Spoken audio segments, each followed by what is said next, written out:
Uma coisa importante do estoicismo, mas que não aparece muito nos livros da modinha sobre o estoicismo, é que uma das ideias centrais do estoicismo é você aceitar que grande parte das coisas na sua vida você não tem controle. Eu fui assaltado, tirado meio aos tapas de dentro do meu carro para que 4 pudessem fugir. Eu estava indo dar uma palestra sobre Antígona, que é uma tragédia.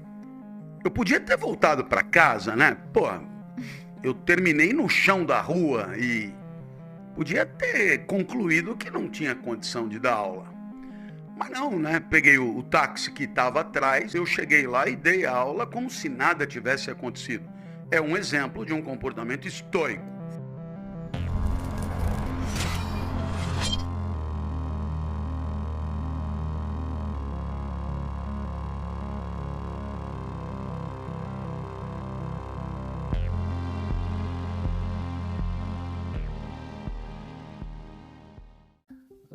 Olha, eu não acho muito que tenha saída para coisa nenhuma, né?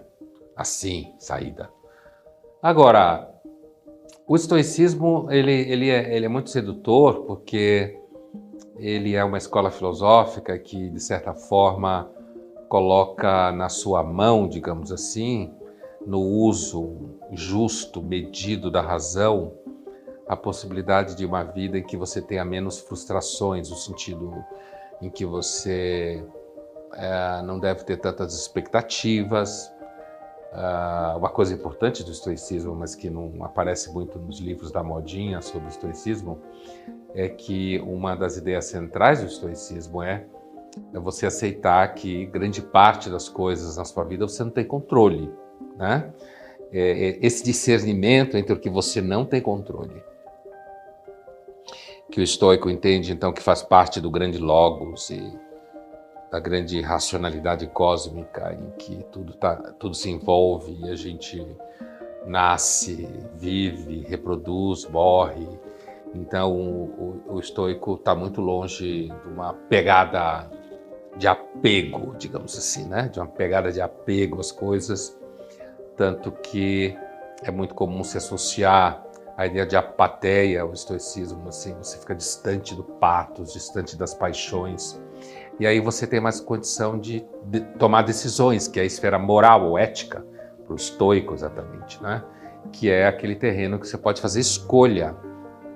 Você é obrigado a trabalhar para viver, mas dependendo do seu grau de necessidade e de como você nasceu e na época que você está e a família que você vem, você pode ter maior ou menor escolha dentro daquilo que você vai fazer. Se você não nasceu rico, não adianta você ficar todo dia xingando o universo, como se fala por aí, porque você não nasceu rico, né? Então, se o estoicismo é a saída para o caos contemporâneo, o estoicismo é sempre sedutor quando alguém que conhece o estoicismo reconhece que o mundo ficou de alguma forma muito enganoso, muito frustrante, em que há muita expectativa, em que tudo é mediado por um desejo incontrolável. O estoicismo sempre aparece como a possibilidade de você fazer um recuo. Alguns até entendem que uma fuga do mundo, como se fala, a fuga mundi, e distante da cidade. Outros entendem que o estoicismo não implica em você sair da cidade, porque Marco Aurélio era imperador de Roma, um dos maiores filósofos estoicos da história, mas sim de você sempre saber que o sucesso é uma ilusão, que o poder é uma ilusão e que, no final das contas, o que conta é se você é ou não é um palco de expectativas infernais na sua vida.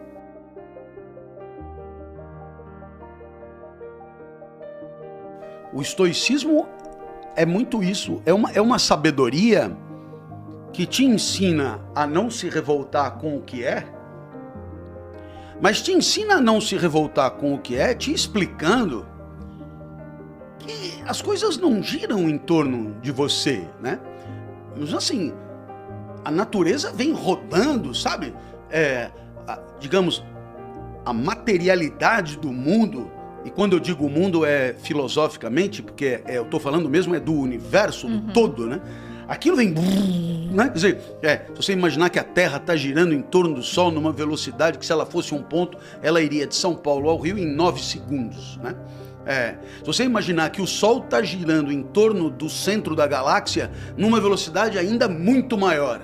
Se você imaginar que o Sol é mais ou menos 120 vezes o tamanho da Terra e está girando em torno do centro da galáxia, no braço de Órion, numa velocidade absurda, etc.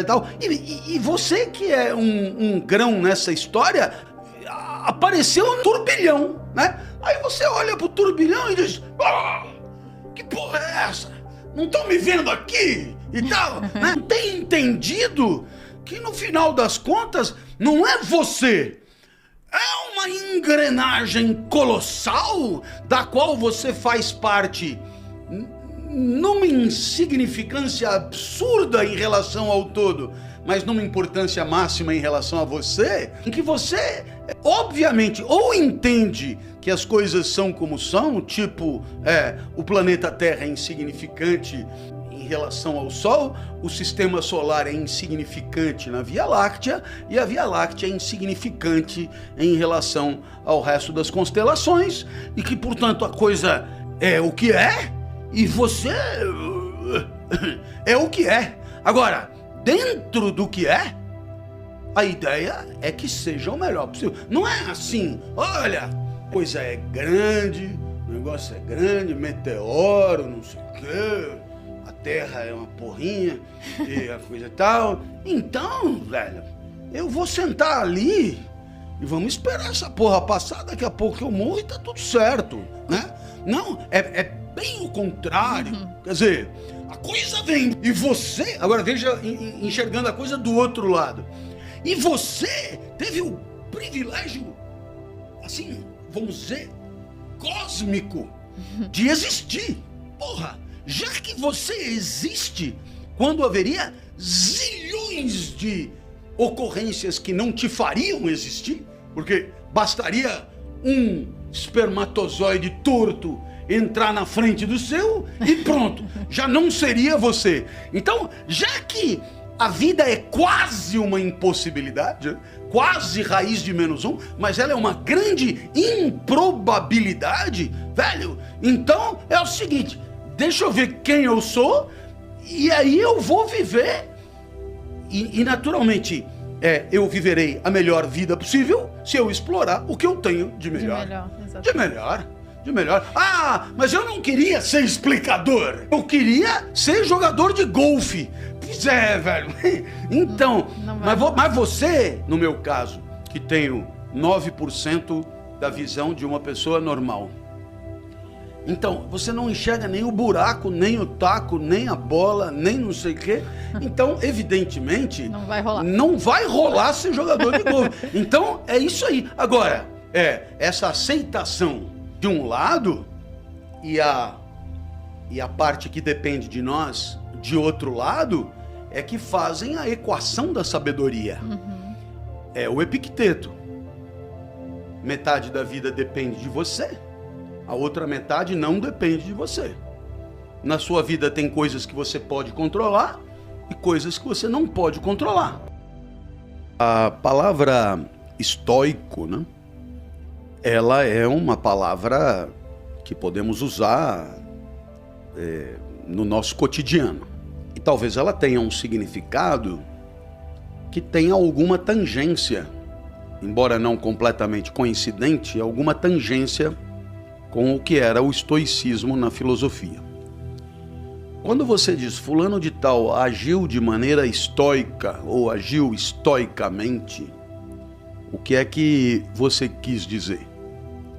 Bom, eu entendo que isso significa uma certa competência, capacidade de suportar encontros tristes, né? Encontros adversos, encontros dolorosos, encontros angustiantes e assim por diante. Em outras palavras, o comportamento estoico é um comportamento de resistência alta em face de um mundo agressivo, lesivo, contundente, devastador, etc. Então, Por exemplo, estávamos comentando aqui que ontem eu fui assaltado, tirado meio aos tapas de dentro do meu carro para que 4 pudessem fugir. Eu estava indo dar uma palestra, meio que uma aula sobre Antígona, que é uma tragédia. Aí eu podia ter voltado para casa, né? Pô, eu terminei no chão da rua e podia ter concluído que não tinha condição de dar aula. Mas não, né? Peguei o carro, peguei o táxi que estava atrás, que viu tudo e ficou feliz da vida que arrumou um cliente tão necessitado assim. Me levou até o lugar da aula, eu cheguei lá e dei a aula como se nada tivesse acontecido. É um exemplo de um comportamento estoico. Sim. Um comportamento que mostrou uma certa resistência ante o infortúnio, ante acidentes entristecedores, né? Bom, então, digamos que isso seja para o senso comum. Claro está que quando você fala do estoicismo, você tem essa palavra estoico mais o famoso ismo. E eu entendo que toda vez que tem o ismo, nós estamos diante de um conjunto de pessoas que pensa parecido, né? E que coloca aquilo que vem antes como valor principal, né? Ou como um valor de destaque importante. Então vamos lá. Liberalismo. Conjunto de pessoas que pensa parecido e que tem a liberdade como um valor importantíssimo. Sim. Comunismo. Conjunto de pessoas que pensa parecido e que tem a comunidade como um valor importantíssimo. Assim como o individualismo, o indivíduo, e o oportunismo, a oportunidade. Sim. E etc. Bom, então o estoicismo, né, nos remete à existência de uma corrente de pensadores, de pessoas importantes, e seus admiradores, seus discípulos, e que tem, digamos, essa capacidade de resistência ao mundo entristecedor como um valor muito importante para a existência, para a vida, digamos assim. Ou seja, a vida não será boa se você não tiver um pouco de disposição estoica na hora de viver. Ou seja, se você for um frouxo, alguém que se deixa abater de maneira muito significativa ante qualquer encontro ou acidente entristecedor, você não poderá ter uma vida boa. A vida boa pressupõe essa capacidade de encarar a adversidade e, embora o afeto sempre exista, você superá-lo, suportá-lo e seguir adiante, digamos, na busca de um propósito, na defesa dos teus ideais e assim por diante. Então eu acho que esse, digamos, é a primeira ideia, a mais elementar que nós poderíamos dizer. Então, de uma certa maneira, hoje em dia tem muita gente falando que a nova geração, ela é toda queixosa, ela é toda cheia de frescura, ela não sei o que, ela não sei o que lá. Faltaria, portanto, um pouco de disposição estoica na hora de viver. Eu, por exemplo, acho, comparando eu mesmo e meus filhos, por exemplo, que de fato eles são muito mais sensíveis à adversidade do que eu. Mas muito mais, assim. A capacidade de suportar o sacrifício é muito pequena. Eu tenho um filho de 34, uma filha de 31 e uma filha de 20, né? E o que eu observo?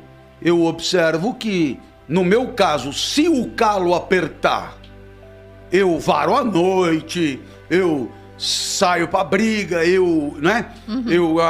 E eu observo a mesma coisa, pego e falo, não, mas peraí, isso aí é só amanhã, então eu percebo que há de fato uma certa dificuldade para a mobilização de recursos na adversidade, né? Bom, então acho mesmo que a queda de potência determina por mais tempo uma situação de queda mesmo, de depressão, de de tristeza e que, em outros casos, como no meu, a tristeza dura menos e eu já estou de novo mobilizado para sair para a briga, talvez porque, e aqui eu levanto uma hipótese, pelo histórico, eu não tenha tido outro jeito. E eles têm outro jeito. Por exemplo, eu. Quando como dizem, a água bate no bumbum, né? Aí uns tendem a reagir mais rápido do que outros, por necessidade, por exemplo.